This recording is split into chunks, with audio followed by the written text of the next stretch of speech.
pero la historia clínica neurológica, después lo vamos a ver en clases porque creo que es aburrido. También esto va a ser aburrido para ustedes, pero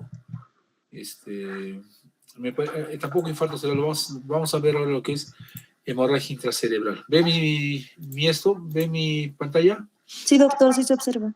Ya. Entonces, empezamos con hemorragia intracerebral, ¿ya? Bueno, la hemorragia intracerebral es parte de un grupo de enfermedades que se llama enfermedad cerebrovascular, accidente cerebrovascular, stroke, ¿ya? Es parte. Capaz los voy a confundir y van a decir, pero enfermedad cerebrovascular más infarto cerebral, accidente cerebrovascular, infarto cerebral, stroke, infarto cerebral. Pero en sí, en teoría, la enfermedad cerebrovascular es una enfermedad que afecta a los vasos. Esos vasos que se dañan pueden producir un infarto cerebral o una hemorragia intracerebral. Entonces, dentro de la enfermedad cerebrovascular vamos a tener lo que es infarto cerebral, ¿ya? Algunos sinónimos, accidente cerebrovascular, stroke.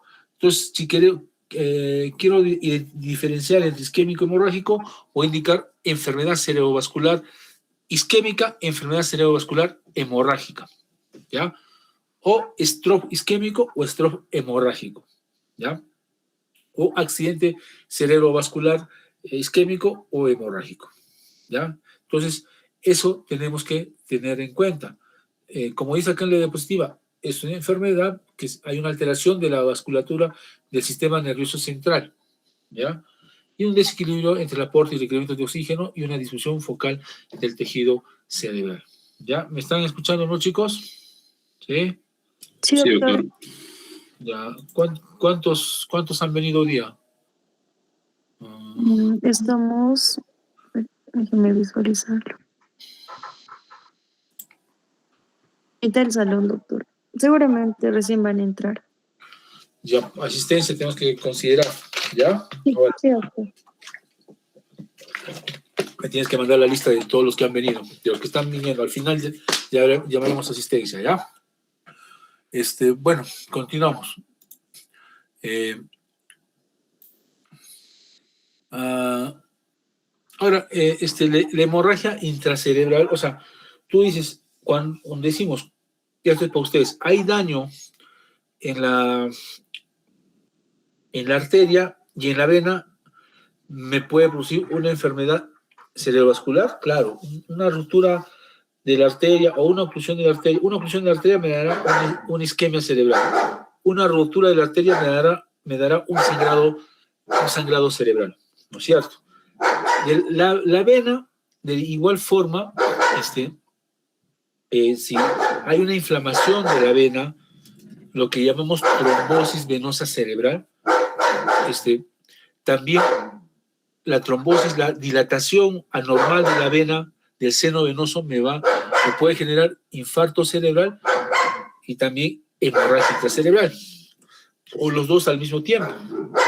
Entonces, es así que tenemos esta clasificación, ¿ya? La enfermedad cerebrovascular se va a dividir en isquémica, la isquemia en global, focal y la focal en un TIA y un infarto cerebral. El infarto cerebral de varias causas, una de estas clasificaciones son aterotrombótico, cardioembólico, lacunar, de causa rara, de causa indeterminada. Ya esto lo vamos a ver cuando en la siguiente clase presencial tenemos que hacer infarto cerebral, lo vamos a volver a tocar, ¿ya? El mayor porcentaje de enfermedades cerebrovasculares es la isquemia cerebral, ¿ya?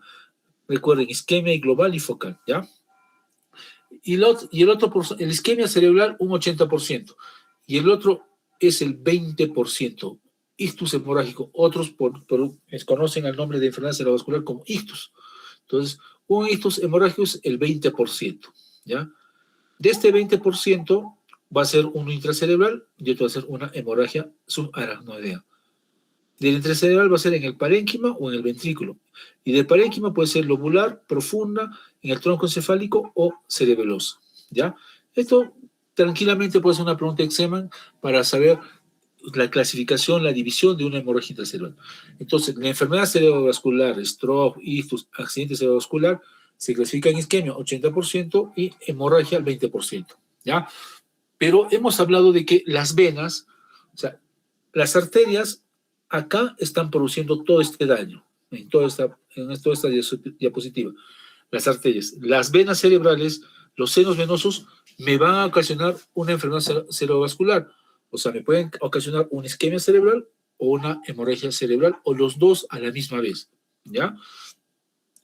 Entonces, acá va a haber una línea en el medio que va a decir un capítulo aparte, trombosis venosa cerebral, que más o menos es el 5%, ¿ya? 5%. Eso también lo vamos a ver en otra clase cuando terminemos de hablar de las enfermedades cerebrovasculares, ¿ya? ¿Me han entendido, no es cierto, chicos? Sí, doctor. Sí, doctor. Ya, pasamos a la siguiente diapositiva. Entonces, ¿qué es una hemorragia intracerebral? Es sangre en el cerebro. Sangre en el parénquima cerebral, sangre en el ventrículo, ¿ya? Es sangre en el cerebro. Lo otro que podemos decir que es muy importante conocer, hemorragia intracerebral es espontánea, no estamos tocando traumática, porque otra causa sería traumática, por una caída, por un golpe, por un accidente, me puede generar sangrado cerebral tranquilamente. También me podría generar una hemorragia suranoidea, un hematoma subdural, un hematoma epidural. Eso es tema aparte, no lo vamos a tocar. Acá solo vamos a ver hemorragia suranoidea y hematoma epidural y hematoma subdural. Eso ya se va a ver en neurocirugía porque es un tema traumático, ¿ya? Entonces, cuando hablamos de hemorragia intracerebral, sangrado en el parénquima cerebral, en el ventrículo, no se olviden de esta, en el parénquima cerebral y ventrículo, ¿ya?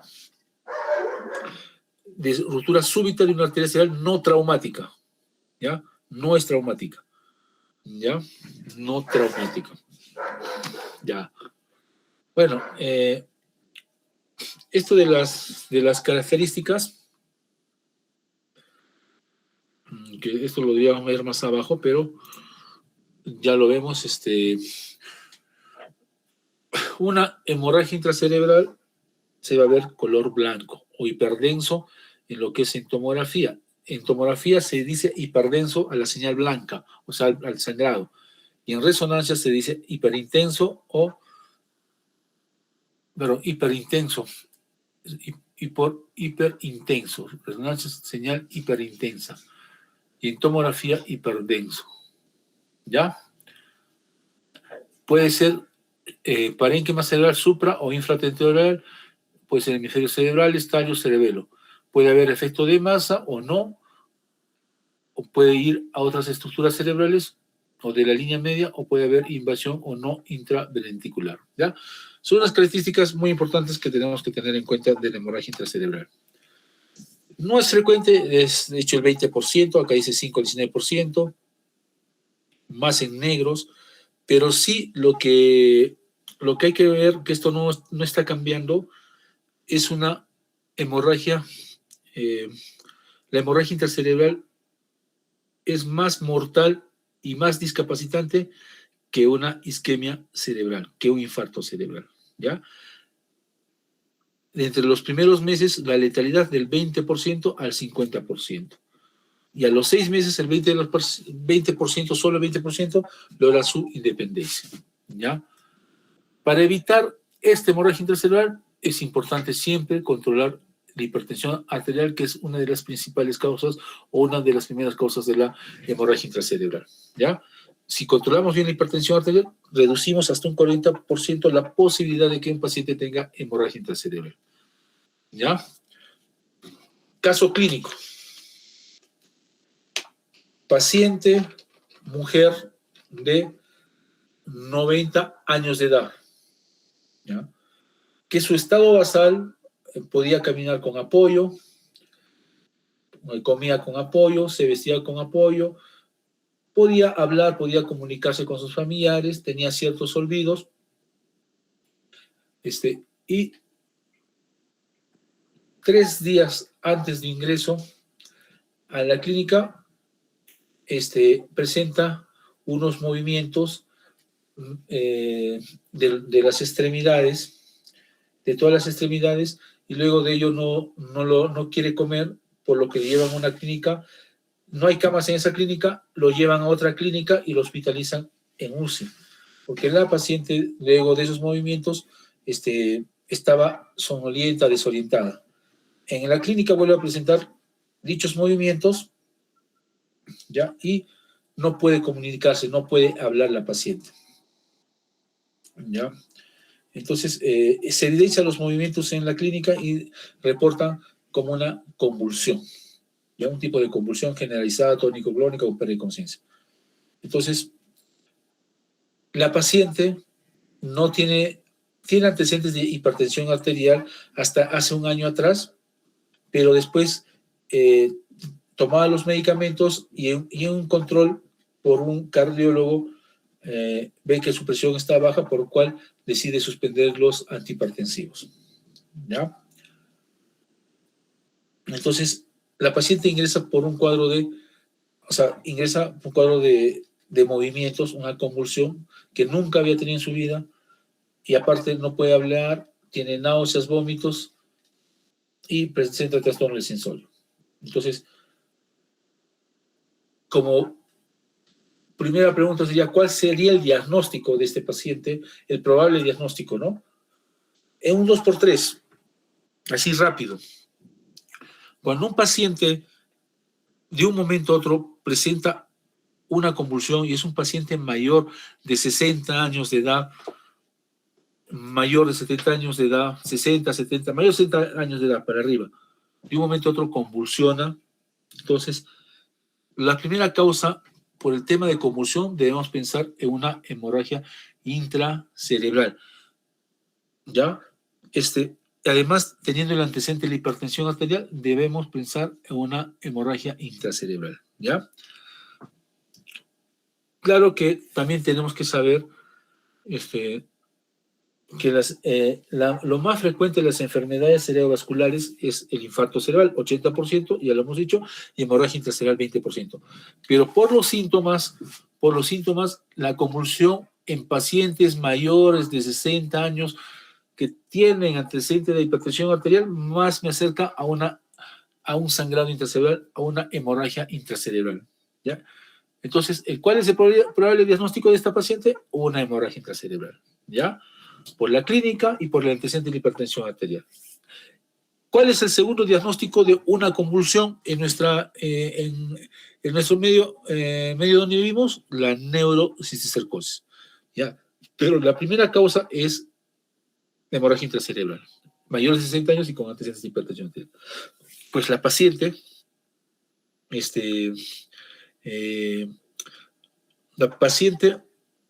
se le pide la tomografía, ya el tercer día, cuarto día, y se evidencia un sangrado en lóbulo frontal grande, más de 30 milímetros, con edema alrededor, ¿ya?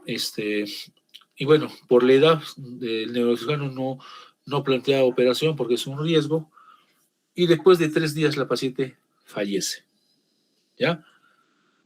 Entonces, recuerden, la hemorragia intracerebral tiene alta mortalidad, alta morbilidad, ¿ya? Y el caso clínico, paciente mayor de 60 años con antecedente de hipertensión arterial que convulsiona, probablemente sea una hemorragia intracerebral. ¿Ya, chicos? Bueno, la fisiopatología de la hemorragia intracerebral, lo que debemos saber que hay dos caminos cuando hay un sangrado intraparenquimal. Hay 2 caminos. El primer camino es la lesión que va a producir el propio sangrado. Una compresión del parénquima, una herniación, o el otro va a ser un aumento de la presión intracraneal y el paciente se puede fallecer. Los dos, uno es un camino que es la lesión primaria y el otro camino, Un ratito, por favor, chicos, un ratito. Me está haciendo mucha bulla mi perro, no deja concentrar. Ahorita, espérame.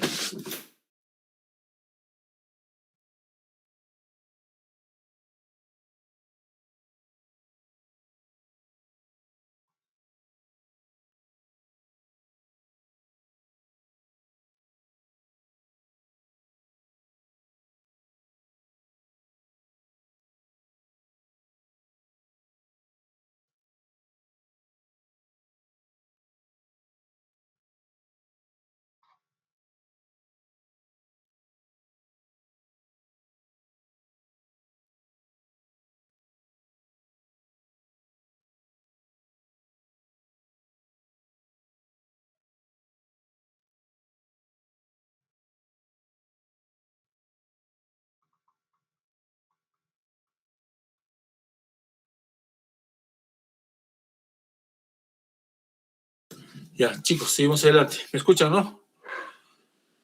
Sí, doctor.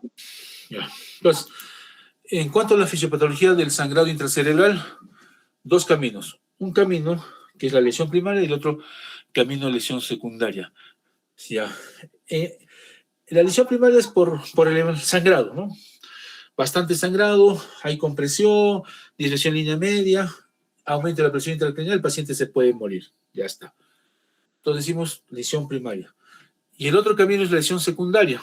O sea, el sangrado va a generar inflamación alrededor, va a generar un edema. ¿Ya? Ese edema va a generar alteración de la barrera hematoencefálica. Todo esto se va a resumir en que van a haber sustancias que se van a liberar para tratar de controlar el edema cerebral, la alteración de la barrera hematoencefálica, la alteración de la inflamación. Van a haber sustancias como radicales libres, como interleuquinas, va a haber liberación de la hemoglobina, el hierro, coágulo, va a haber mucho glutamato, una serie de mecanismos que quieren compensar ese sangrado que me está dañando la neurona, me está produciendo apoptosis. La neurona quiere compensar eso para que no haya más muerte neuronal y va a generar una serie de proteínas, de sustancias para poder revertir esta alteración. Pero esas proteínas también se van a producir, estos radicales libres, estas interleuquinas se van a liberar en todo el sistema circulatorio, en toda la sangre, en todas las arterias de todo el cuerpo. ¿Y qué me va a generar? Me puede generar fiebre, taquicardia, aumentar la presión, bajar la presión, bradicardia, una infección. O sea, una hemorragia intracerebral no solamente te va a hacer daño en el parénquima cerebral, te puede hacer daño en todo el, eh, en todo el sistema del cuerpo. ¿Ya? Caso clínico. Paciente varón de 48 años de edad. De un momento a otro, el paciente no puede hablar, no puede mover el lado derecho del cuerpo y presenta un episodio de convulsión y es traído inmediatamente. Presenta una caída, no convulsión, caída, perdió la conciencia, ¿no? Entonces, y es traído a la clínica. Entonces, cuando pasa esos casos, con un paciente de un momento a otro presenta una alteración que no puede hablar, no puede mover el brazo o se cae, inmediatamente la tomografía.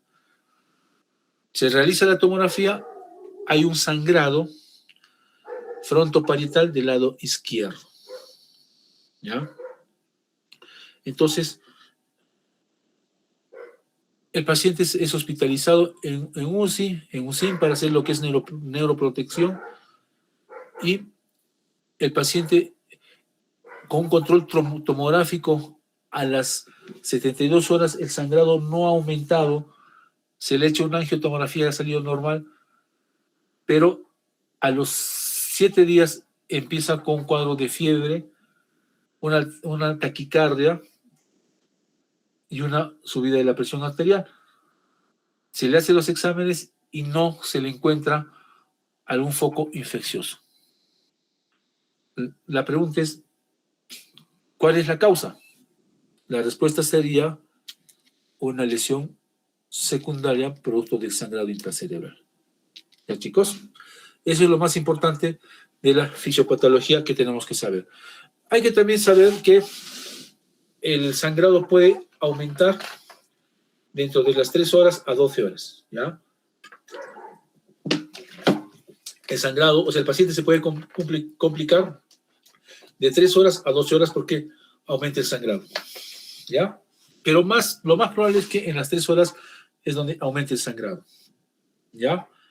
Y también el edema que está alrededor del sangrado aumenta hasta las 24 horas y su punto máximo de que aumente el edema es a 5 a 6 días y dura hasta 14 días, ¿ya? Entonces, si nosotros sabemos que el edema va a aumentar hasta los 5 a 6 días, ¿ya? Entonces, cuando aumente el edema puede haber más posibilidades de cuando aumente el edema, más posibilidades de hipertensión endocraniana y el paciente se puede complicar, se puede fallecer, más posibilidades de lesión secundaria. Entonces, los primeros 7 días son muy importantes para un paciente con sangrado, ¿ya?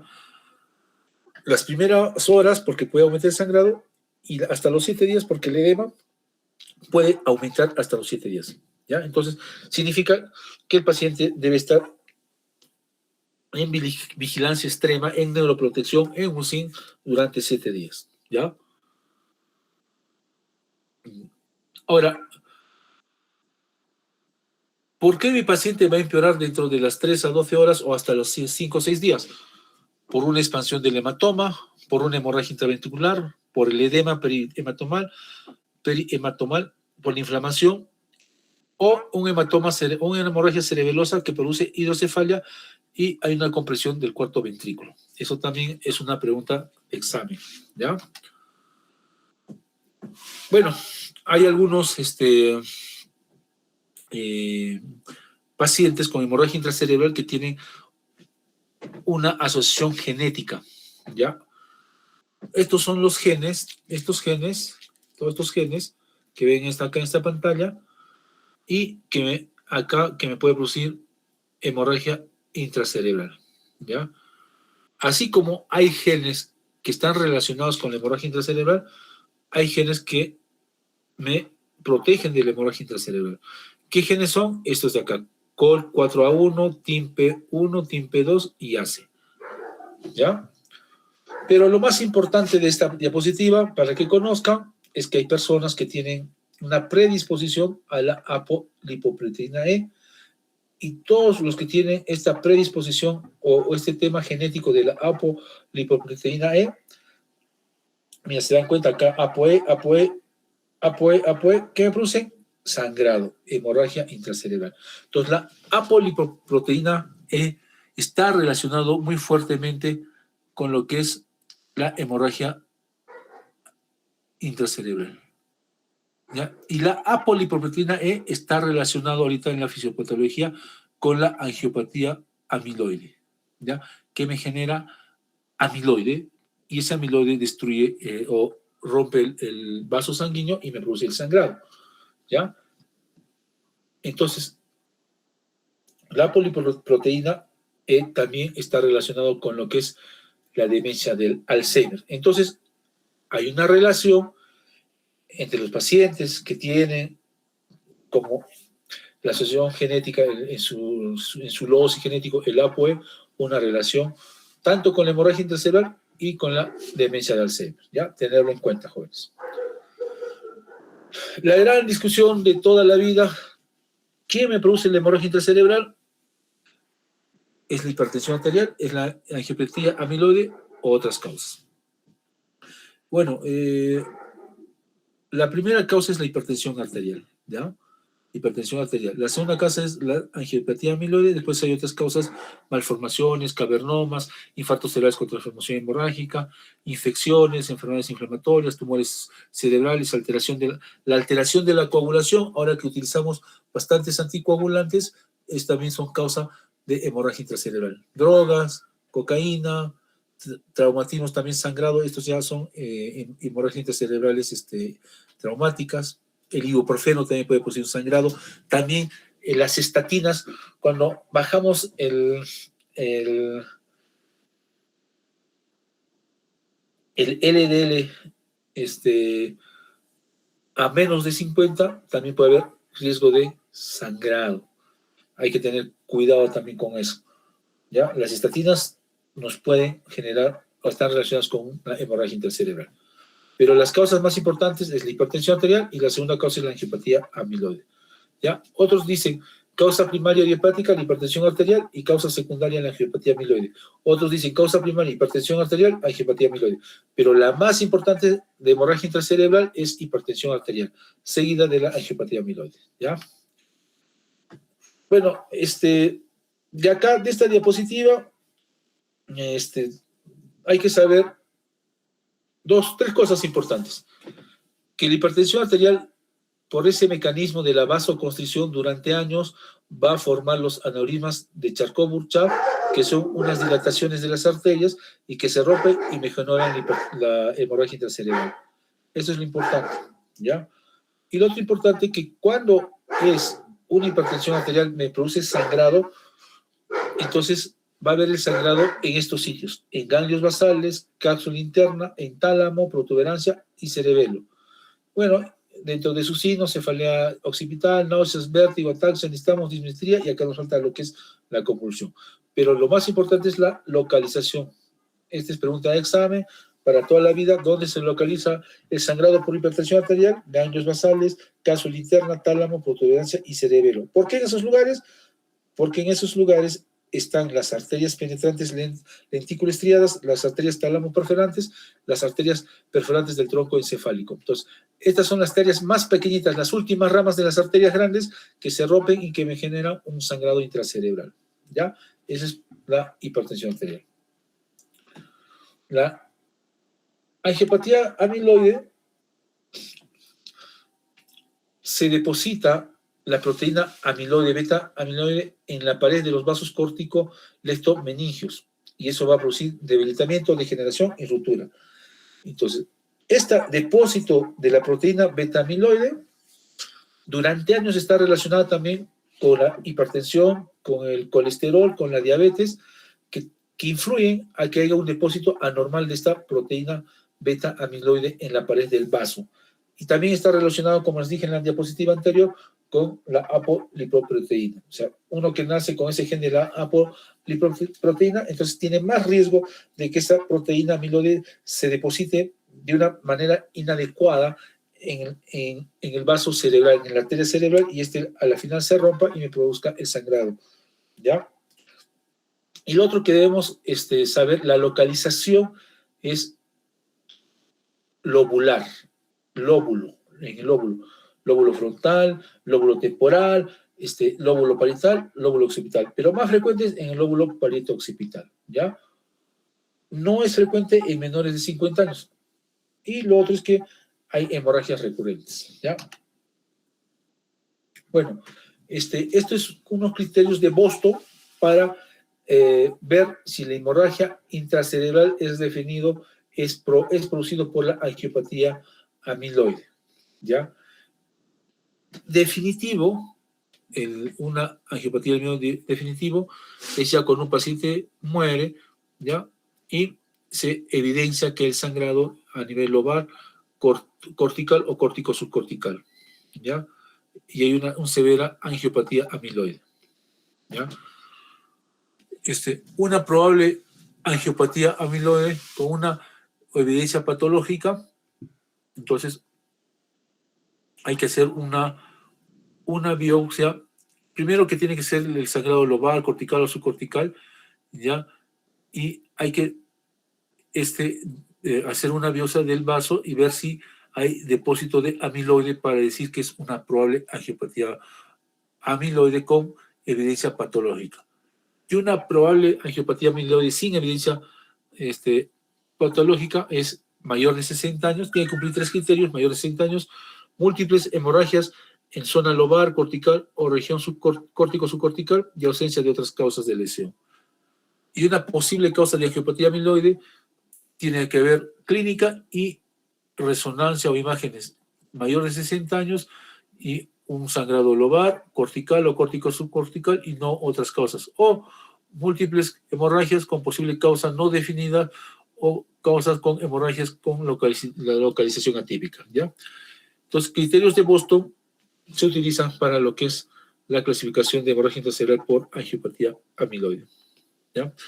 ¿Quién también me puede producir el hemorragia intracerebral?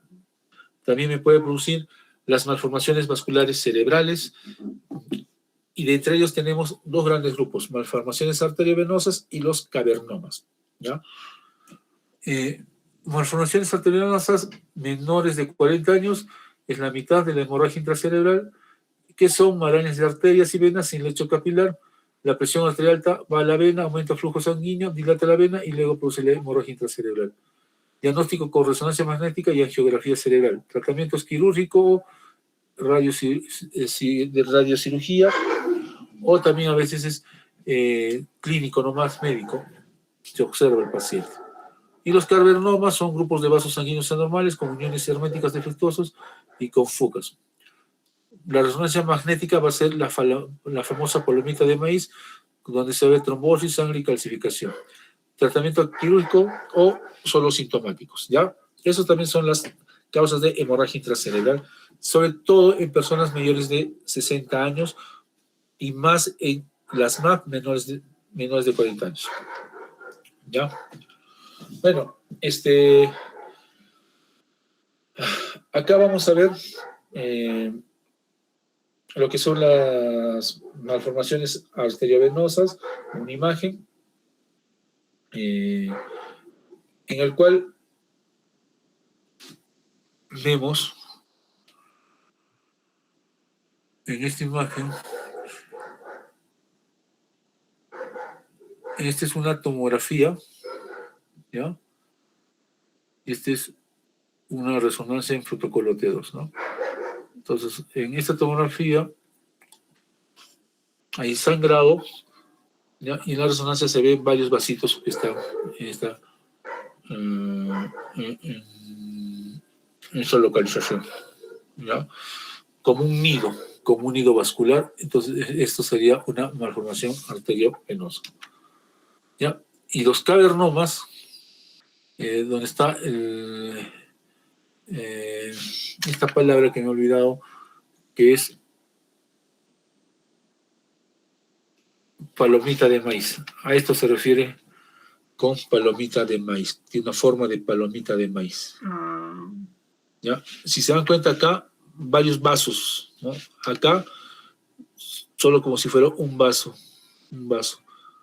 Tiene una forma de palomita de maíz, ¿ya? Entonces, eso sería un cavernoma, ¿ya? También las enfermedades inflamatorias, infecciosas, vasculitis, encefalitis, endocarditis, tumores, melanomas, cáncer de pulmón, me pueden sangrar, ¿no? Las diátesis hemorrágicas, trombocitopenia grave, coagulopatía iatrogénica, coagulación intramuscular diseminada, por ejemplo, un paciente con una preeclampsia, una eclampsia, puede llegar una coagulación intramuscular diseminada y me puede producir un sangrado, ¿no? Acá también les decía antes, ¿no? Los pacientes que de la anticoagulación, ¿no? Ahora, más riesgo de pacientes que utilizan por problemas de fibrilación auricular sus anticoagulantes orales, tienen más riesgo de hacer una hemorragia intracerebral, ¿ya? Bueno, este es un resumen, digamos, para ver cuál es la causa de la hemorragia intracerebral según la edad, ¿no? Si es joven, si es lobar, malformación vascular. Si es mayor de 75 años, si es lobar, es causa amiloidea, angiopatía amiloidea. Si es adulto y sitios ganglios basales, probablemente es hipertensiva, en un 78-88%. Si es joven, ganglios basales, hipertensiva, en un solo 11%. Si es adulto hipertensivo y es lobar, causa hipertensiva, 20-30%. Joven, cerebelo, malformación vascular. Adulto, hiperintenso, cerebelo, hipertensiva. Joven, toxemia, ganglios basales, hipertensiva. Joven, porpuerio, lobar, trombosis venosa. Sujeto añoso, lobar, ganglios, edema, tumor. Bueno, pero para no confundirlos con esto, insisto, si es lobar mayor de 60 años, hay que pensar siempre pero mayor de 60 en lobar, amiloidea. Si es ganglios basales, cerebelo, tronco encefálico, tálamo y es mayor de 60 años, pensar causa hipertensiva. Si es menor de 60 años, pensar malformación vascular, pensar en lo que es un cavernoma, pensar lo que es un aneurisma roto, ¿ya? Y después las otras causas, tumor, ¿ya? Bueno, clínica.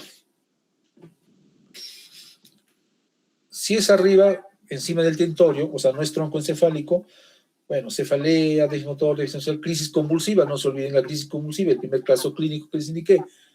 Si es en el tronco encefálico, además de la cefalea, vértigo, vómitos, ataxia, alteración de los oculomotores, deterioro de la conciencia y con signos motores, ¿ya? Esto es importante, pregunta tal vez de examen va a ser después. Diagnóstico, la tomografía es lo que tenemos a la mano, es el gol estándar para el diagnóstico de la hemorragia intracerebral, ¿ya?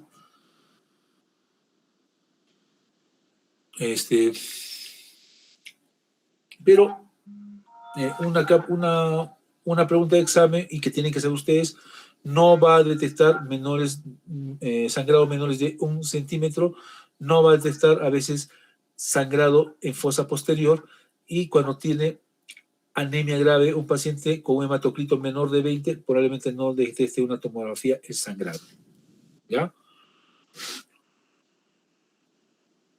Y otra cosa importante, cuando un paciente viene con sangrado intracerebral, deberíamos repetir a las 6 horas la tomografía para ver si ha aumentado, si hay una herniación cerebral, si hay hidrocefalia, ¿ya?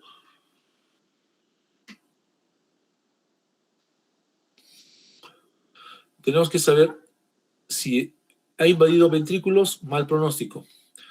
Si el volumen es alto, predictor de mortalidad. Hay unas escalas que después lo vamos a ver, ¿ya?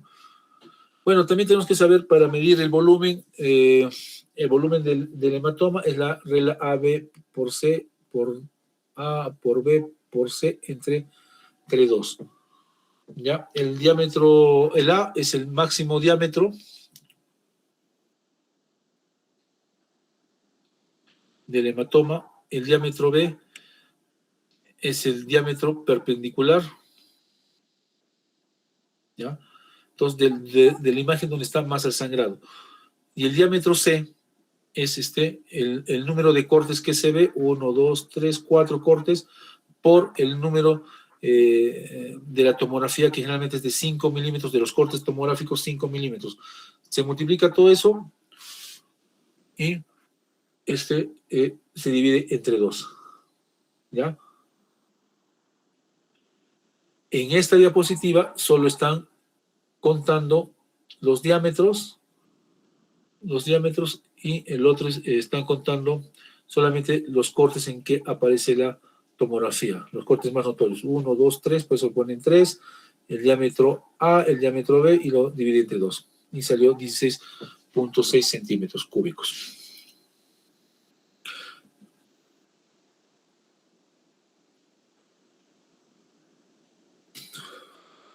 Los sitios comunes de sangrado, el más frecuente va a ser en el putamen, 60%. Luego en el tálamo, 15%. Subcortical no es tan frecuente. En el protuberancia, 5-10%. Cerebellum, menos frecuente. Y lóbulo temporal, menos frecuente. El más frecuente es en el putamen. Si es en el putamen, si es en el tálamo, si es en el putamen, tálamo, hipertensión arterial. Si es el puente, hipertensión arterial. Si es cerebelo, hipertensión arterial. Si es lóbulo temporal y si es cortical, probablemente subcortical, angiopatía amiloide. ¿Ya? No se olviden de eso. La expansión del hematoma, cuando hacemos una tomografía, vamos a ver, nosotros ya hemos dicho que una hemorragia intracerebral puede aumentar a las 3 horas hasta las 12 horas. Entonces, ¿qué tenemos que ver? Signos predictores. ¿Cuál es el signo predictor? El signo del punto. ¿Ya? Entonces, hacemos la tomografía hay sangrado, este sangrado, y hay un punto negro dentro de ello, es un signo predictivo de que el sangrado va a aumentar de tamaño. ¿Ya? Si le pedimos una tomografía con contraste, acá se ve blanco y este punto blanco alrededor del negro también nos va a decir ese signo de punto en contraste que me va a decir que es predictor de que el sangrado va a aumentar. ¿Ya?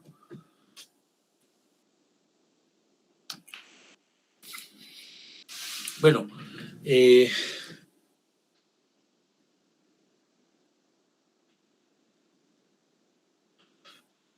¿cómo va a ser el sangrado según la evolución del tiempo? En tomografía, ¿ya? Los primeros días va a ser hiperdenso, de 1 a 3 días hiperdenso.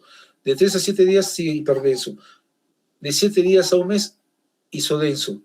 Más de un mes, hipodenso. Al mes se limpia el sangrado y se vuelve una zona negra, ya no blanca.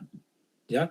Blanca va a estar, en teoría, hasta el 7º día o al 15º día. Blanco. Y después, si es denso, del 7º día o el del 15 día al mes va a ser del mismo color del parénquima cerebral. Y después de un mes más, después de un mes va a ser hipodenso, ¿ya? En la resonancia, en protocolo T1 y T2. En T1, el primer día, en nuestros primeros días, primeras horas va a ser del mismo color del parénquima. Isointenso en T1 e hiperintenso en T2. ¿Ya? O sea, del mismo color del parénquima en T1 y en T2 va a ser blanco. Las primeras horas. ¿Ya? De 1 a 3 días esto va a cambiar. Va a ser en T1, protocolo T1, va a ser del mismo color del parénquima cerebral. Y en T2 ya no va a ser blanco, va a ser negro. ¿Ya? De 1 a 3 días. De 3 a 7 días va a cambiar totalmente. En T1 va a ser blanco y en T2 negro. ¿Ya? O sea, en T1 hiperintenso y en T2 hipointenso. De 7 días al mes va a ser hiperintenso en T1 y también en T2 hiperintenso, o sea, blanco en los dos. ¿Ya? Y después, al final, va a ser hipointenso en T1 y T2 en ambos en resonancia. Hay que tener en cuenta, ahorita vamos a ver eso. ¿Ya? Aquí está. El día, los primeros días, el primer día, blanco. ¿No? Hiperdenso. ¿No? El 7º día sigue blanco.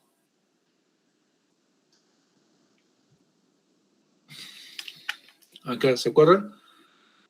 Perdón, hiperdenso, primeros días hiperdenso, hasta el 7º día, incluso hasta el 15º día. ¿Ya? Este es primer día, 7º día, 15 días, sigue blanco. A los 30 días es ya más isointenso, va a ser hipointenso. ¿Ya? A la final se va a volver negro. Ya está. Este edema de acá hemos dicho que hasta el 7º día puede aumentar y se puede mantener al 15º día, hasta el 15º y luego empieza a disminuir. ¿No? Esto es importante porque el hueso en la tomografía tiene 80 a 1000 Hemphill, hueso y calcificación, y la sangre coagulada de 56 a 76 unidades Hemphill.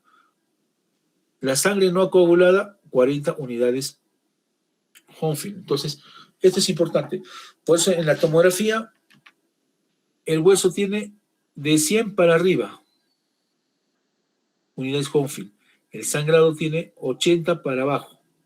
80, 40 Hemphill. Pues se ve menos blanco que el parénquima cerebral.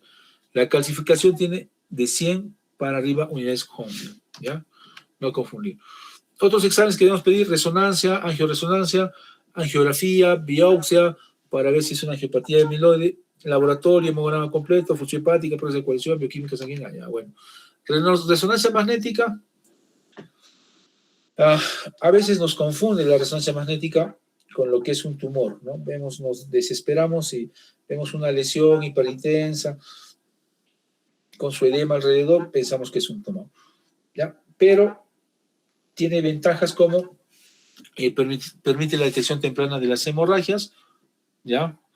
El eco radiante es muy bueno como la tomografía para la detección de hemorragias agudas y puede distinguir entre la transformación hemorrágica del infarto y la hemorragia primaria, ¿ya?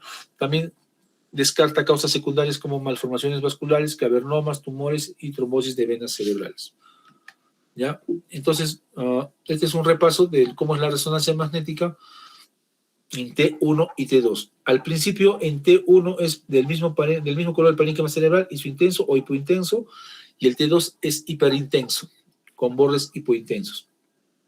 En horas a días, el T1 es isointenso, o sea, del color del mismo parénquima cerebral el T1, y en T2 ya no es hiperintenso, se vuelve hipointenso.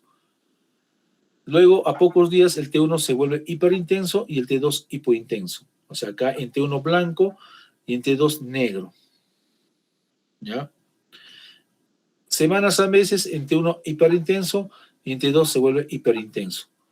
Crónico, hiperintenso, hipertenso, y al final, después de varios meses, otra vez es isointenso o hipointenso en ambos lados, T1 y T2. ¿Ya? Entonces, estas resonancias. Cuando el líquido es negro, se llama T1. Cuando el líquido es blanco, se llama T2. ¿Ya? Entonces, esta señal, acá se ve hiperintenso en T1, hiperintenso, que alrededor, adentro del hiperintenso hay hipointenso, ¿ya? Y en el T2 se ve todo hiperintenso. Entonces, ¿a cuál correspondería?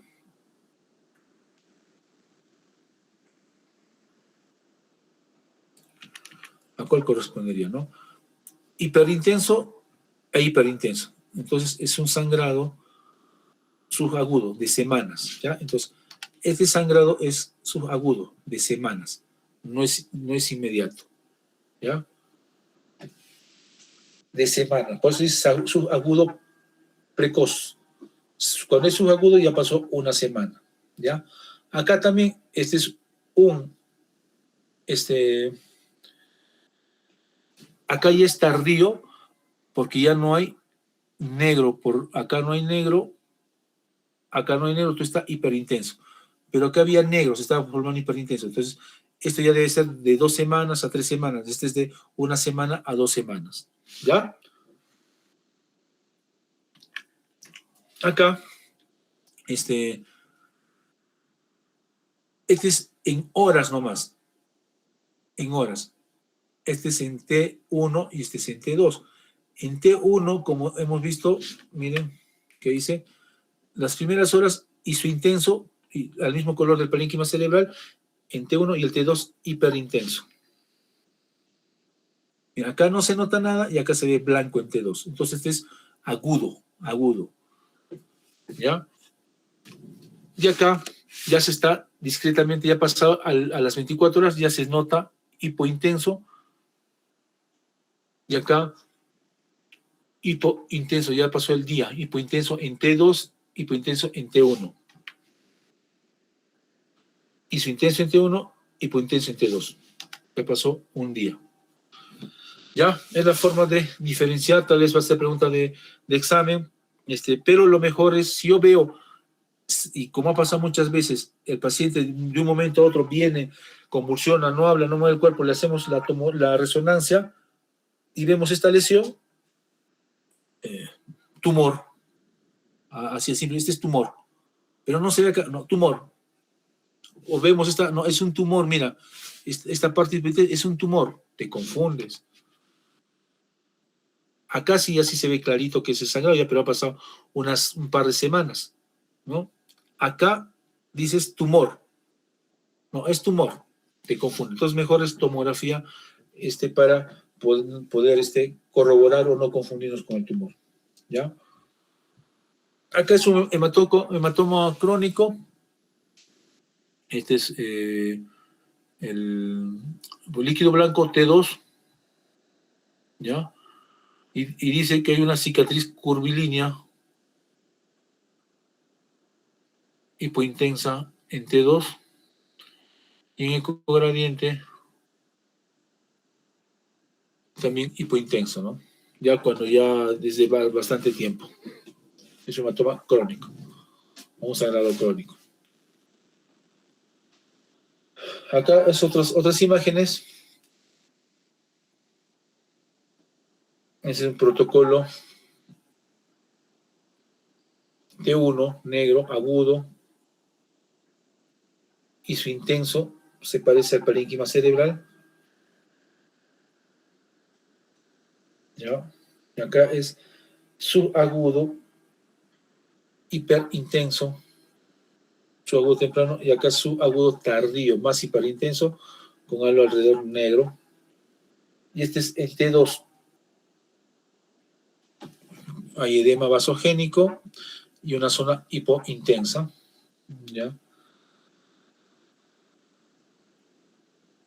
Acá hay 2 sangrados. Y bueno, acá una zona hipertensa en T2. Bueno, pasamos a lo que es la angiotomografía. La angiotomografía nos ayuda también para ver si hay malformación arteriovenosa, aneurisma roto, trombosis del seno venoso, enfermedad de Mayamoya, vasculitis. ¿Ya? Bueno, luego de ello tenemos lo que son las escalas pronóstico. Hay varios tipos de escala pronóstico. Tenemos el puntaje de hemorragia intracerebral, la escala de clasificación de la hemorragia intracerebral, puntaje de hemorragia intracraneal modificado, escalas resultado funcional en pacientes con hemorragia intracerebral primaria. Ya, dentro de las escalas tenemos que ver que me van a decir que el paciente está grave o el paciente no está grave, o que va a tener alta mortalidad, alta discapacidad, ¿ya? Pero no nos tenemos que confiar, o si esta escala me dice el paciente se va a morir en 3 días o en 5 días, solo tenemos que tomarlo con pinzas, porque hay pacientes que tú le puedes decir, según el puntaje, que se va a morir en 3 días, pero no se muere, incluso se recupera. O pacientes que tú dices, tiene muy poca mortalidad, muy poca morbilidad, porque la escala me salió poco puntaje, y el paciente a los 7 días está falleciendo. Hay que tener mucho cuidado. Solo conocerlas. Algunos colegas dicen, no, tenemos que saber, tenemos que utilizar las escalas. Yo les digo, precaución con las escalas. No las tomemos a pecho. Hay que hacerlas, pero no lo tomamos a pecho. Esta es una escala, puntaje de hemorragia intracerebral. ¿Qué va a tomar? El Glasgow. Si es un Glasgow de 3 a 4 puntos, te va a dar 2 puntos. Si es un Glasgow de 5 a 12 puntos, te va a dar 1 punto. Si es un Glasgow de 13 a 15, te va a dar 0 puntos. El volumen del hematoma. Si es mayor a 30 milímetros, 1 punto. Si es menor de 30 milímetros, 0 puntos. La localización. Si es infratentorial, 1 punto. Si es supratentorial, 0 puntos. La edad. Si es mayor de 80 años, 1 punto. Si es menor de 80 años, 0 puntos. Si hay hemorragia intraventricular, 1 punto.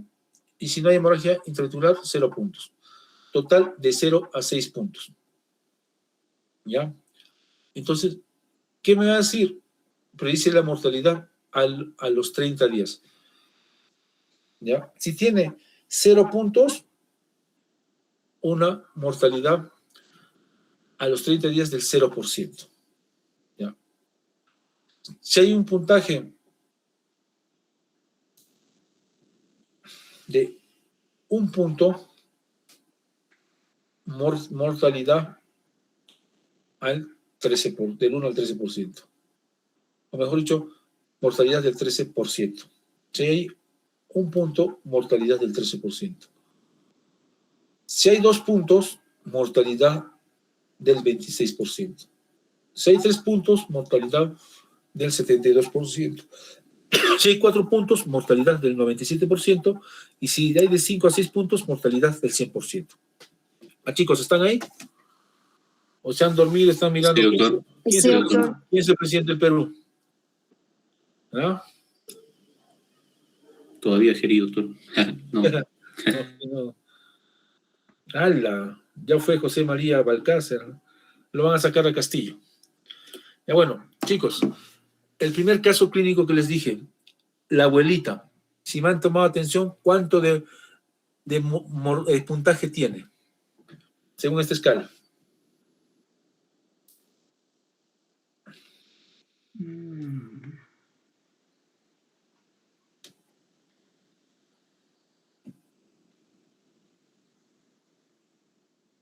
¿Se acuerdan del primer caso? Sí, doctor. A ver, una abuelita que empieza a convulsionar, la llevan a la clínica, tiene movimientos, luego no habla, no quiere comer, tiene trastornos del sensorio, vuelve a presentar convulsiones y no habla. ¿Ya? Entonces, un Glasgow más o menos de 5 puntos. Ya, pues si quieres, está con los ojos abiertos, pero no habla. Al estímulo doloroso no tiene posturas, no hay posturas. Entonces, 5 puntos está bien de Glasgow. Entonces, si tiene un Glasgow de 5 puntos, le doy un punto. El volumen del hematoma era mayor a 30 milímetros, otro punto.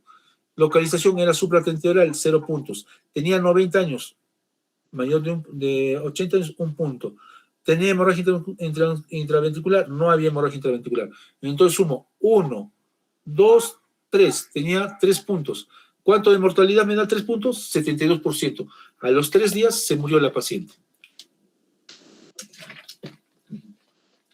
Pero, como les dije al principio, no lo tomemos a pecho, porque puede ser que a veces ese 3 puntos, después el paciente está vivo, no tiene ninguna secuela. ¿Ya? En este caso, la abuelita ya pues tenía más de 90 años, era lo más probable que pase el fallecimiento y falleció. ¿Ya? Esta es la escala de clasificación de hemorragia intracerebral. Toma escala de Glasgow de 3 a 8 puntos, 3 puntos. De 9 a 12, 2 puntos. De 13 a 15, 1 punto. Volumen del hematoma, si es infratentorial, mayor a 20 milímetros, 3 puntos. De 10 a 20 milímetros, 2 puntos. Menor de 10 milímetros, 1 punto. Si es supratentorial, mayor a 70 milímetros, 3 puntos. Si es de 40 a 70 milímetros, 2 puntos. Menor de 40 milímetros, 1 punto. Localización del hematoma infratentorial, 2 puntos. Supratentorial, 1 punto. Edad mayor de 65 años, 3 puntos. De 45 a 64, 2 puntos. Menos de 45, 1 punto. Hemorragia intraventricular, sí, 2 puntos, no, 1 punto. Acá hay un puntaje de 5 a 13 puntos. Si tiene puntuación menor de 5 puntos, tiene menos probabilidad de muerte. Si tiene puntuaciones mayor a 10 puntos, mayor o igual a 10 puntos, alta mortalidad, 87%. Si a los 30 días tiene 0 a 4 puntos, tiene buen resultado funcional. En el primer caso clínico, escala de Glasgow estaba en 5. Entonces, de 3 a 8, 3 puntos le damos. El volumen era 30 milímetros supratentorial. Acá, más de 30 era. Le damos 2 puntos. 2 puntos más 3 son 5. Supratentorial, el saldo era supratentorial, 1 punto, 6 puntos. Mayor de 65, 9 puntos. Hemorragia intraventricular, 1 punto. 10 puntos tenía en total la paciente. ¿Qué significa? Alta mortalidad, 87% de muerte en el hospital. Entonces la paciente, según la escala, tenía alta probabilidades de muerte. ¿Ya?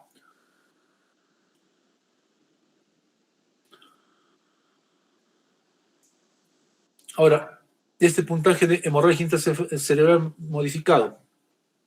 También el Glasgow, 3 a 4, 2 puntos, 5 a 12 puntos, 1 punto, 13 a 15, 0 puntos. Volumen del hematoma, 21 a 42 puntos, 11 a 21 puntos, 0 a 10, 0 puntos. Localización del hematoma, infratentorial, 1 punto, supratentorial, 0 puntos. Edad mayor a 80 años, 1 punto, menos 80 años, 0 puntos. Hemorragia intravascular, sí, 1 punto, no, 0 puntos. Puntaje total de 0 a 6 puntos. Con cada aumento de 1 punto está asociado con un aumento de 30 días a los 30 días de la mortalidad. La abuelita acá tenía Glasgow 5, 1 punto.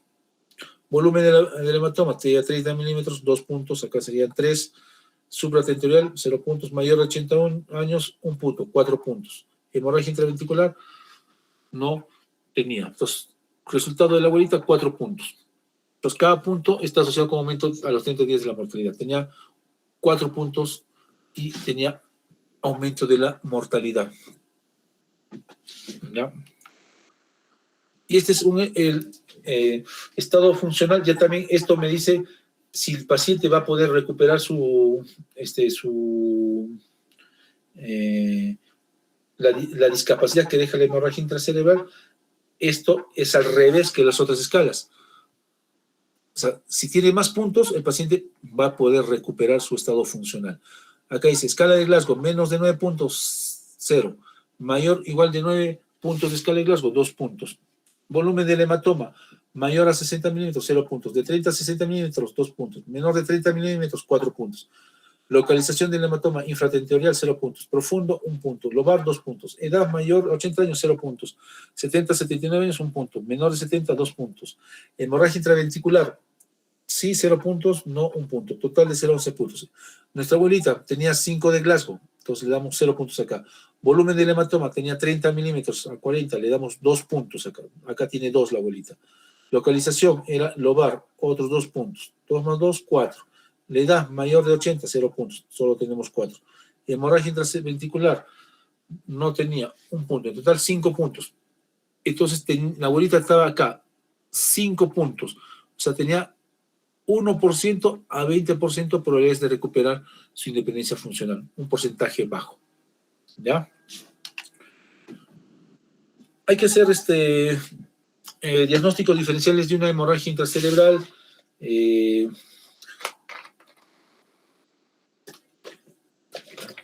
Por los síntomas, todos me van a producir sangrado intracerebral. Acá, todos estas patologías, pero la primera causa, hemos dicho, la hipertensión arterial. Pero una crisis hipertensiva aguda también me puede producir sangrado, sin necesidad de ser una hipertensión arterial crónica, sino una DBUF me puede generar diagnóstico de hemorragia intracerebral. Una apoplejía hipoficiaria, o sea, infarto cerebral hipoficiario, también me puede generar hemorragia intracerebral. Trombosis venosa cerebral, ya lo hemos dicho, trombosis del seno dural, también disección de arteria cervical, el síndrome vasoconstrictivo cerebral reversible, neoplasias hemorrágicas, malformaciones arteriovenosas, la meningitis también puede ocasionar un sangrado, un hematoma subdural agudo podría venir, este hematoma subdural traumático podría venir con una hemorragia intracerebral, y una transformación hemorrágica, infarto cerebral también me produce una hemorragia intracerebral. ¿Ya? ¿Me están entendiendo, chicos? ¿Puede volver a repetir, por favor? La hemorragia intracerebral espontánea, hemos dicho que la primera causa es por hipertensión arterial, ¿ya? Pero podemos buscar estas otras causas. Hay que tener cuidado. Hipertensión arterial crónica, ¿no es cierto? Cuando hay hemorragia intracerebral, lo más probable es hipertensión arterial crónica. Pero la hemorragia intracerebral también puede ser producida por una crisis hipertensiva aguda, o sea, un paciente que nunca tuvo hipertensión arterial, en ese momento le dio su hipertensión arterial y sangró la cabecita, ¿ya? O una hipertensión arterial debut. También me puede producir una hemorragia intracerebral. Una apoplejía hipoficiaria, un sangrado en la hipófisis, también me genera hemorragia intracerebral. Trombosis venosa, hemorragia intracerebral. Trombosis del seno dural, también hemorragia intracerebral. Disección de arteria cervical, el síndrome vasoconstrictivo cerebral reversible, las neoplasias hemorrágicas, malformaciones arteriovenosas, las meningitis, hematoma subdural agudo y transformación hemorrágica infarto cerebral. Todo esto me puede producir una hemorragia intracerebral. Entonces, tengo que buscar estos diagnósticos diferenciales, ¿no? Sabiendo que la primera causa es hipertensión arterial crónica, pero estas cosas también deberíamos buscar. Ahora sí, ¿me entendieron? Sí, doctor, gracias. No. Tratamiento. Esto también es importante, es un tip que les tengo que dar a ustedes, porque varias veces por el tema de camas, por el tema de plata, por el tema económico, no se ha hecho lo que debía hacerse. Un paciente con hemorragia intracerebral tiene que ser tratado en traumación o en UCI, o una unidad de estrojo, ¿ya? Así de simple. No podemos tratarlo en su casa, no podemos tratarlo en un cuarto de la clínica, o una hospitalización, tiene que ser traumación o UCI o unidad de estrojo, ¿ya? a veces uno se arriesga porque no hay camas ya en el hospital. No tenemos camas, pues en Traumación estará hospitalizado ahí en la cama de emergencia. Más riesgo de paciente que fallezca. O en hospitalización de la clínica. Más riesgo el paciente que fallezca o tenga alta morbilidad. ¿Ya? Entonces, lo mejor es traumación, UCI o UCIN o una unidad de stroke. ¿Ya? Hay criterios para entrar a estos lugares, sí, hay criterios, pero yo les recomiendo que todo paciente que tiene hemorragia intracerebral, el primer día se ha llevado a UCIN, a UCI, traumación, a una unidad de stroke. ¿Ya? Ahora, ¿qué criterios hay para entrar a traumación UCI? La escala de Glasgow menor de 13, compromiso respiratorio, volumen mayor a 30 centímetros, invasión intraventricular con coagulopatías, una presión arterial sistólica mayor a 180 o una presión arterial media mayor a 130. Si cumple todo esto, debería estar en UCI o traumación. Unidad de stroke, una escala de Glasgow mayor a 13, volumen menor a 30 centímetros, sin coagulopatía, sin compromiso respiratorio. ¿Ya? Yo les recomiendo a todos los pacientes pasar a UCI, traumación, y si no pasan por temas de camas, por tema económico, siempre poner en la historia posibilidad de que el paciente empeore. ¿Ya? Bueno, tratamiento médico, esto de la presión es un temón. Hasta ahora, hay muchos estudios en el cual indican que la presión arterial es segura si mantenemos una presión arterial sistólica hasta 220. Si pasa mayor de 220 la presión arterial sistólica, ahí debemos hacer una reducción agresiva con beta bloqueantes, la betalol, esmolol, enalapril, nicardipina, hidrasalina. ¿Ya? Otras literaturas dice, si mantenemos una presión arterial entre 150 y 220, estamos bien. ¿Ya? Y otra literatura dice que sí podemos reducir poco a poco la presión arterial hasta 150 sobre 90 miligramos de mercurio. ¿Cuál los recomiendo a ustedes? En el sangrado intracerebral mantener presiones altas. Si pasa de 220, recién reducir la presión arterial. ¿Ya? ¿Por qué? Preguntarán, si reducimos rápidamente la presión, va a haber menos circulación y menos glucosa, menos ATP, y va a aumentar la apoptosis neuronal, la muerte cerebral y la lesión secundaria que les hablé al principio.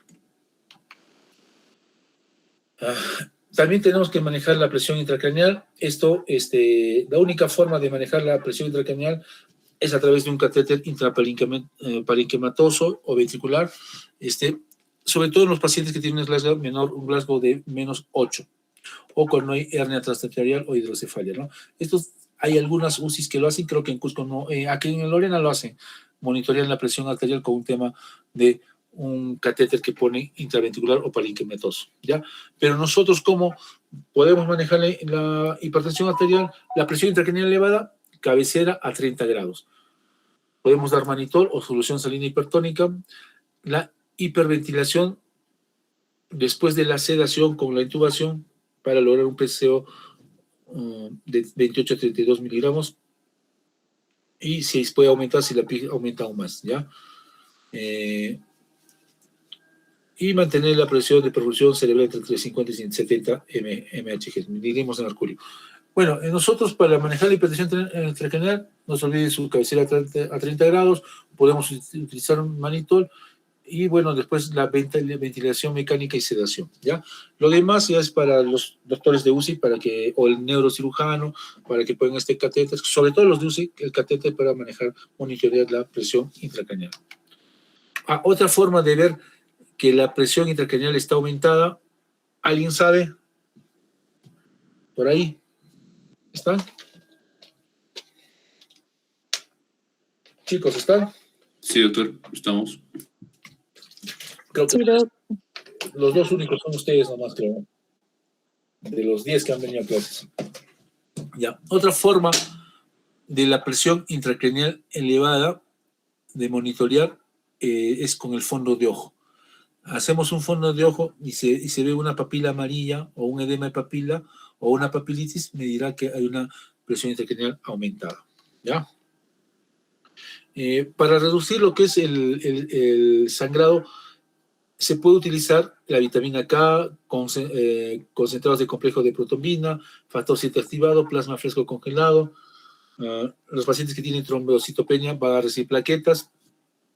Si tienen el INR elevado, recibir vitamina K, plasma fresco congelado, incluso el factor recombinante 7. Bueno, nosotros, y la última guía, si el paciente ha utilizado warfarina, su vitamina K tenemos que poner. Si el paciente ha utilizado cualquier anticoagulante oral, que no tengamos su reversor, porque ahora los últimos anticoagulantes ahora tienen su reversor, ahorita lo vamos a ver. Entonces, lo que indican es plasma fresco congelado. Utilizar plasma fresco congelado. Lo demás todavía no está aceptado, ¿ya? El uso de transamin, también podemos usar transamin. En lugar sino tranexámico, se puede utilizar, ¿ya? Bueno, acá son los revertores de los anticoagulantes, para que lo sepan, para preguntas de examen, para que los pueda jalar si no responden. Por ejemplo, para heparina, su reversor, sulfato de protamina. Para enoxaparina, sulfato de protamina. Para warfarina, podemos utilizar vitamina K o concentrado de complejo de protombina de 4 factores, ¿ya? Para el dabigatran, el idarucizumab. Para la apixaban, rivaroxaban, el andesanef alfa, y para la aspirina, la desmopricina, ¿ya? En cuanto a la convulsión, solo si convulsiona, le ponemos anticonvulsivantes. O si encontramos un electroencefalograma con convulsiones, entonces deberíamos usar anticonvulsivantes, ¿ya? Mi recomendación si es sangrado cortical, lobar, utilizar anticonvulsivantes preventivos. O sea, si es por angiopatía amiloide, utilizar, porque está lobar en el lóbulo, utilizar antiepilépticos. Si es por hipertensión arterial, es profundo, es en ganglios basales, mesencéfalo, cerebelo, solo se utiliza anticonvulsivantes y convulsiona el paciente, ¿no? Y si tiene un electroencefalograma con alteración, con patrones epileptiformes, utilizar anticonvulsivantes, ¿ya? Bueno, no hay lo que es la neuroprotección, hasta ahora no está aprobado. De todos estos medicamentos, mira, misoprostol, piolitacina, celecoxib, flavinoid, nicotinamida, aceticolina, rosuvastatina, nimodipino, hasta ahora no está aprobada la neuroprotección. ¿Qué es la neuroprotección? Que reduzca el sangrado, que baje la inflamación. No está aprobado. El único que tiene varios estudios es la citicolina en pocas poblaciones, que se ha visto que ha reducido el tamaño del sangrado y del edema. Si nosotros tenemos un paciente y podemos utilizar la citicolina, podemos utilizar citicolina. 1 gramo cada 12 o 1 gramo cada 24 horas. De preferencia debería ser endovenoso, pero si no se puede, oral. Entonces, para ustedes, tengan que saber que no hay ningún neuroprotector en el sangrado intraparenquimal, pero si en la práctica médica, si podemos utilizar citicolina, sería lo más indicado, ¿ya? Lo demás, tratar todas las terapias físicas inmediatamente. Si no puede comer, su zona nasogástrica, su aspiración, tratar las arritmias, ver si hay compromiso al corazón, todo eso, ¿no? Eso es ya las medidas generales que tenemos que hacer. Después de una hemorragia intracerebral podemos utilizar antiagregantes plaquetarios.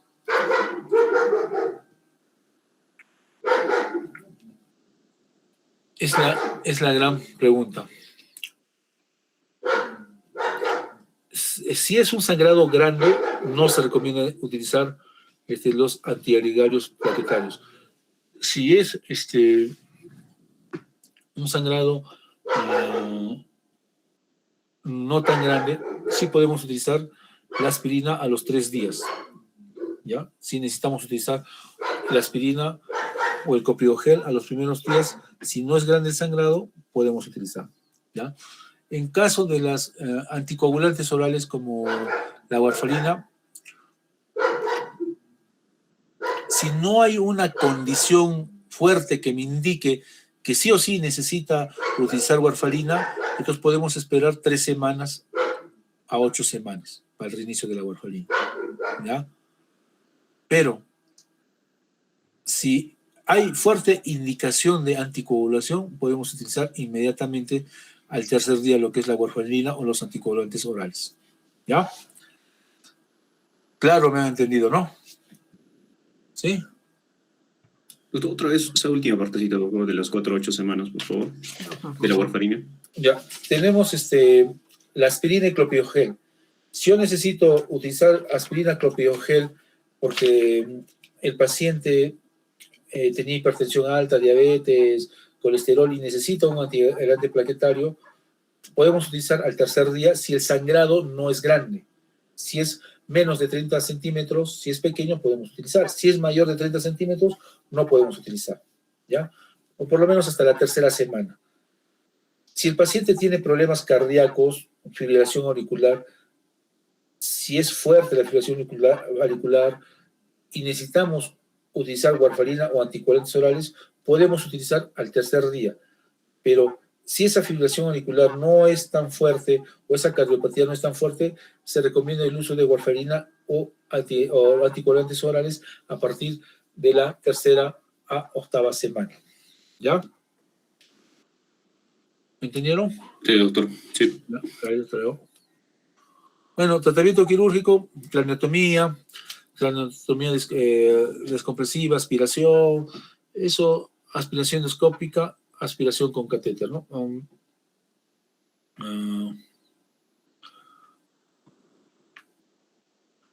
Ya.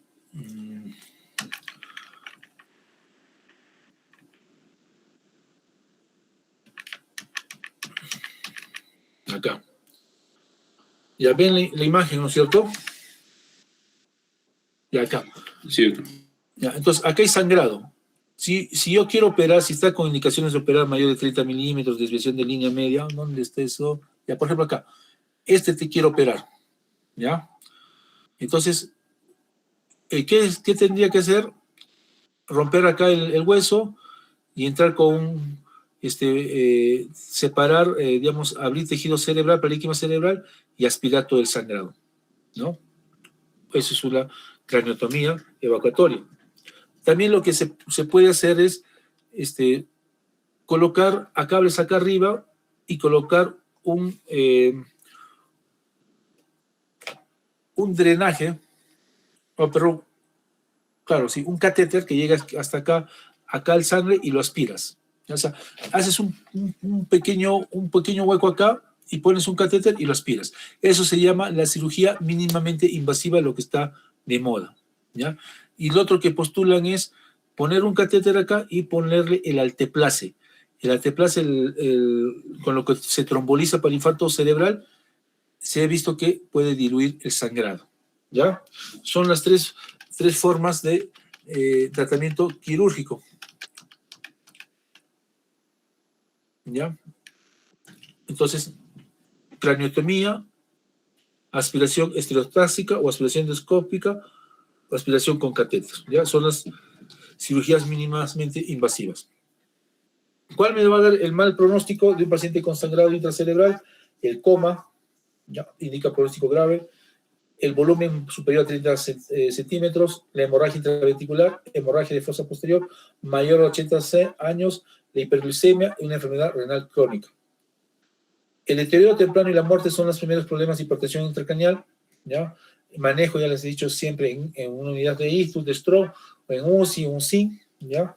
A los 6 meses, solo el 20% de los pacientes se vuelven independientes y los sobrevivientes pueden entrar en un estado vegetativo persistente o síndrome de enclaustramiento. Podrían entrar algunos pacientes graves, ¿ya? Las complicaciones, edema cerebral, aumento de la presión intracraneal, hidrocefalia, convulsiones, eventos trombóticos venosos más en mujeres, hiperglucemia, aumento de la presión arterial, fiebre, infecciones. complicaciones pulmonares, neumonía, aspiración, edema pulmonar, insuficiencia respiratoria, dificultad respiratoria. Complicaciones cardíacas, infarto de miocardio, fibrilación auricular, fibrilación ventricular, taquicardia ventricular, miocardiopatía inducida por estrés, insuficiencia cardíaca aguda. Chicos, hasta acá quedamos.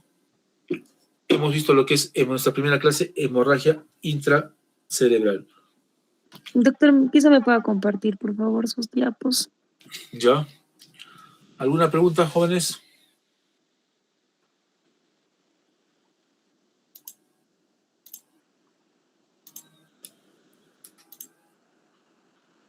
Todo claro, doctor. ¿Seguro? ¿Cuál es la causa más principal de una hemorragia intracerebral? Hipertensión arterial. Hipertensión arterial. ¿La segunda causa?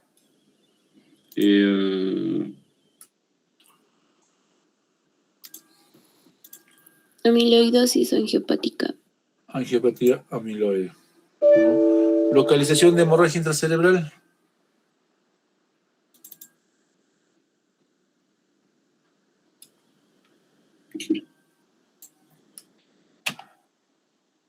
Depende, pues, si es por...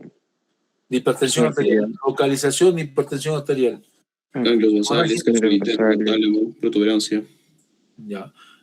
Es ganglios basales, tálamo, tronco encefálico, cerebelo. ¿Ya? Córtico subcortical, o sea, el espacio en que está entre la frontera con la corteza y la subcorteza, córtico subcortical, también puede ser por hipertensión arterial o por angiopatía amiloide, ¿ya? Pero más es ganglios basales, tálamo, fosa posterior, protuberancia de entre ellas, y cerebelo, ¿ya? Y si es angiopatía amiloide, lobar, lóbulos. ¿Qué lóbulo más frecuente se afecta en una hemorragia intracerebral por angiopatía amiloide? Parieto occipital, doctor. Parieto occipital. Perfecto. Ya, ¿cuál es el manejo de la presión arterial? Manejo de la presión arterial en una paciente con hemorragia intracerebral. Como nos dijo, mantener elevada generalmente la presión arterial para evitar la citotoxicidad. Ya, perfecto. Ya un ratito lo vamos a mandar. ¿Alguna pregunta tienen ustedes, chicos?